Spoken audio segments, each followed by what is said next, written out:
Hola, bienvenidos al canal del Fertirriego.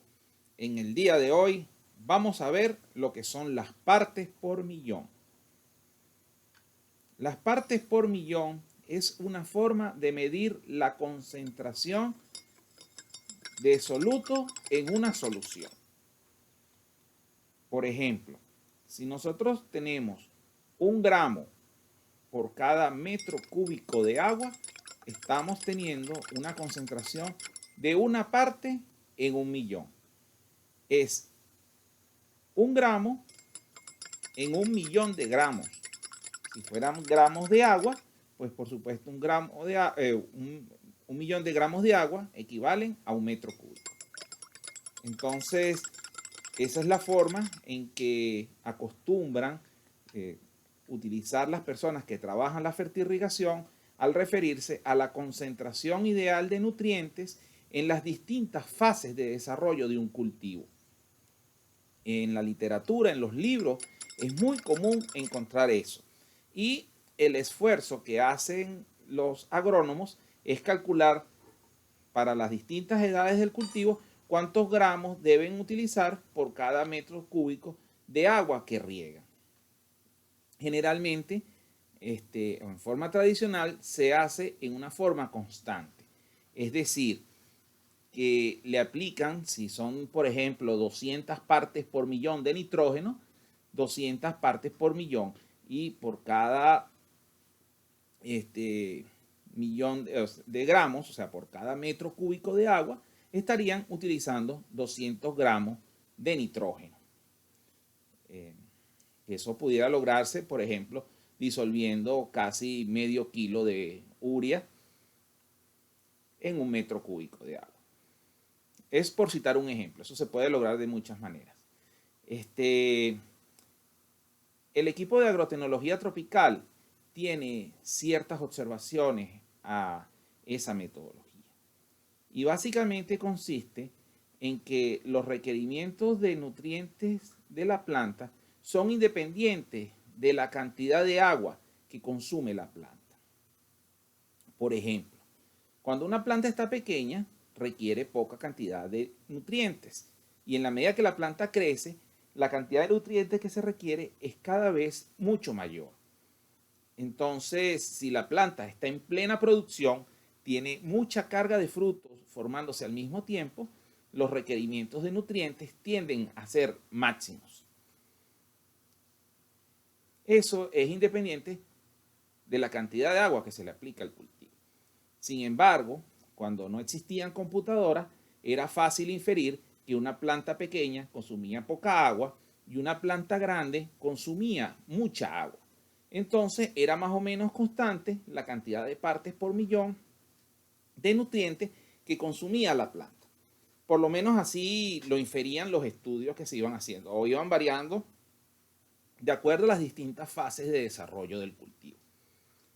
Bueno, pues en realidad el consumo de nutrientes de la planta tiene que ver con la tasa de extracción de nutrientes y tiene que ver, como mencionamos, de la fase de desarrollo, el tamaño que tiene la planta y la carga de frutos que posee. Por otro lado, la demanda de agua también depende de la edad del cultivo, es cierto, pero depende de un factor mucho más importante que es el estado del tiempo.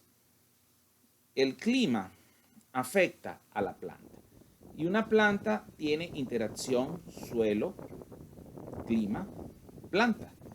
Entonces, un día soleado representa una gran demanda de agua y un día nublado representa una poca demanda de agua. Si el día está así como lluvioso, que llueve poquitico y la humedad relativa está extremadamente alta, la demanda de agua del cultivo es prácticamente cero. Y nosotros ese día no deberíamos regar. Entonces, en consecuencia, una cosa es la demanda de agua y otra cosa es la demanda de nutrientes. Nosotros los nutrientes debemos dárselos todos los días si queremos que la planta se desarrolle bien.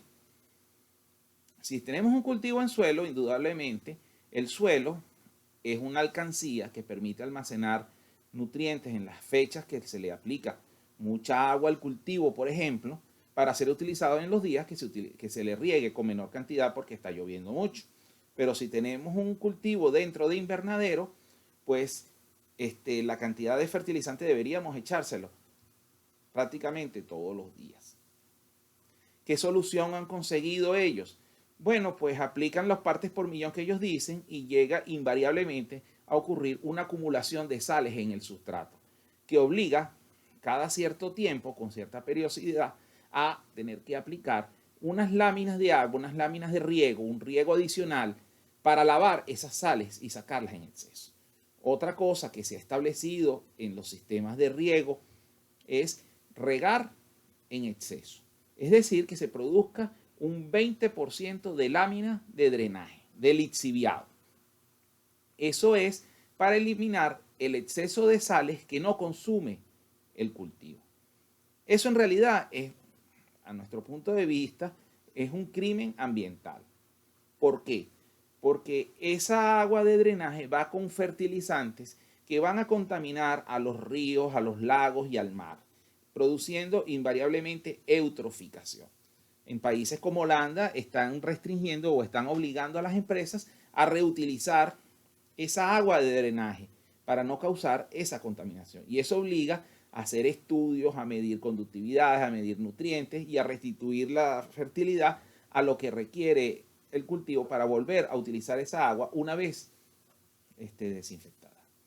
Nosotros, en un software que nosotros hemos desarrollado, que lo usaremos de ejemplo en muchas cosas que explicaremos a lo largo de estos videos, nosotros lo que hacemos es que partimos de la información que existe en la literatura de lo que es las tasas de extracción de nutrientes de los cultivos a lo largo de sus ciclos de desarrollo.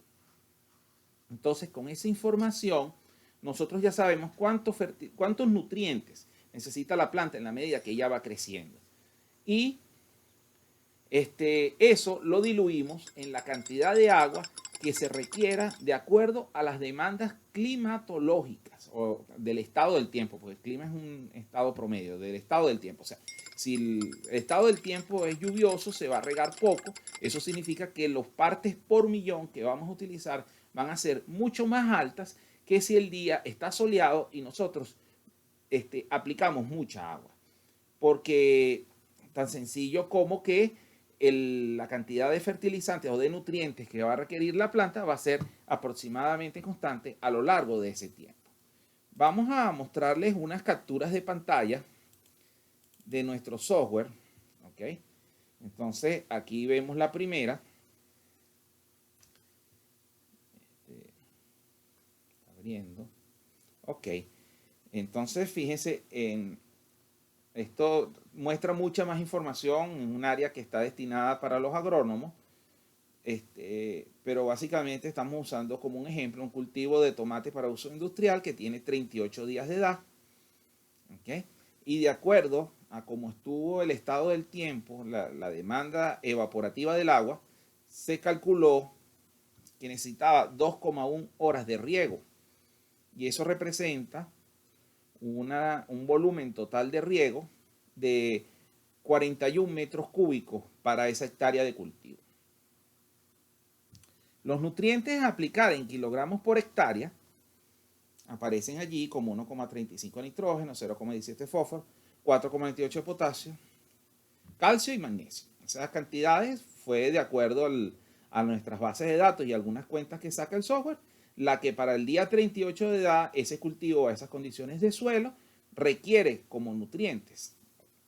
Entonces, procedimos a calcular la concentración de nutrientes en partes por millón.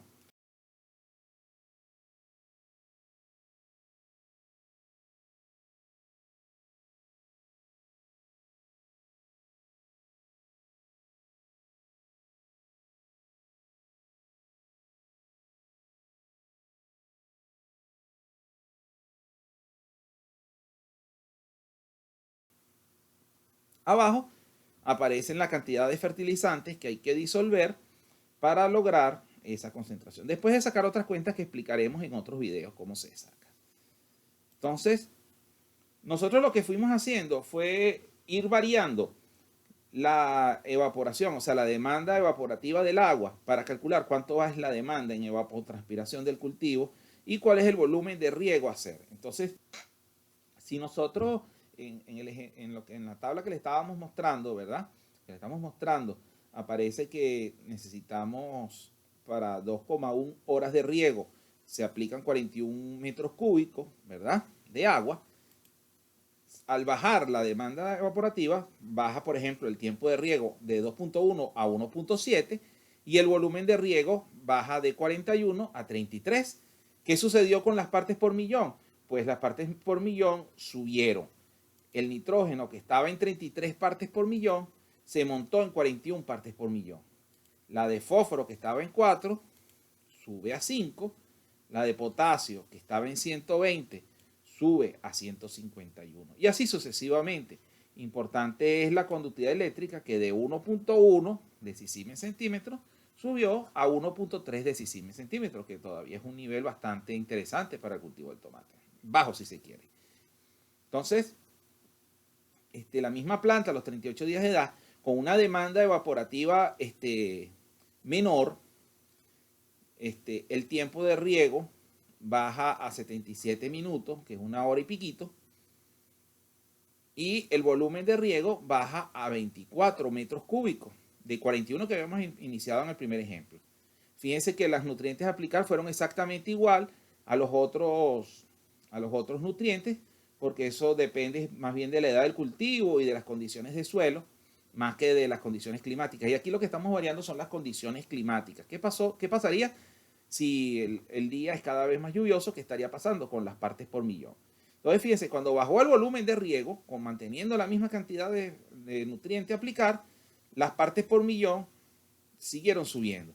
De 41 que teníamos, subimos a 55 las partes por millón de nitrógeno. El fósforo subió de 5 a 7. Y el potasio, de 151 partes por millón, subió a 204 partes por millón. Y así también el calcio y el magnesio. Y la conductividad eléctrica de 1,3 subió a 1,6. Entonces fíjense que a medida que regamos menos, sube la cantidad de partes por millón y sube la conductividad eléctrica. Básicamente porque la cantidad de nutrientes permanece constante. Miren, estamos regando otra vez menos y bajamos el tiempo de riego a 50 minutos, de 77 que estaban antes, y el volumen de riego baja a 16 metros cúbicos. Pues en consecuencia, aplicando los mismos fertilizantes, las partes por millón suben de 55 a 84 de nitrógeno, de 7 a 11 en fósforo, y de potasio sube de 204 a 312. La conductividad en este caso se nos monta en 2,3, cifra que soporta perfectamente el tomate, porque en este caso es un cultivo de tomate, pero si fuera un cultivo de lechuga ya deberíamos estar tomando medidas, porque eso sería una conductividad eléctrica extremadamente alta. Cosa que también hace el software, pero no es el tema de la explicación en este video. Bueno, entonces ya montamos la conductividad eléctrica en 2,3. Vamos a bajar todavía un poco más el tiempo de riego, porque la demanda de agua del cultivo baje, y lo bajamos a 27. El volumen de riego se ubica en 8,4. Fíjense, las partes por millón se ubican en 160 de nitrógeno, 20 de fósforo y 592 de potasio. Prácticamente duplicó lo que estaba antes, y la conductividad eléctrica de 2,3 subió a 3,7. Y si subimos un poco más, fíjense que el volumen, o sea, que disminuimos un poco más el tiempo de riego, un riego cortico de 16 minutos, un día muy lluvioso, el volumen de riego de solo 5,1, el software nos da un mensaje de emergencia y nos indica que las partes por millón superan los límites que tolera el cultivo. Entonces eso le implica que tiene que hacer unos recálculos a la hora de calcular la cantidad de fertilizante que le va a aplicar al cultivo. Entonces, nosotros creemos que esta metodología es más correcta que estar aplicando unas partes por millón en forma constante, ya que lo que importa a la hora de definir los requerimientos del cultivo es la tasa de extracción de nutrientes de la planta, descontarle lo que aporta el suelo y lo que aporta el agua de riego. Bueno, entonces, esperando que esta información les haya sido de utilidad para ustedes, así concluye otro video más del canal de Fertirriego. Los invitamos a seguir viendo otros videos de nuestro canal y a suscribirse al mismo, así como darle a la campanita para ser informados cada vez que subamos más videos de esta naturaleza para ustedes. Muchas gracias.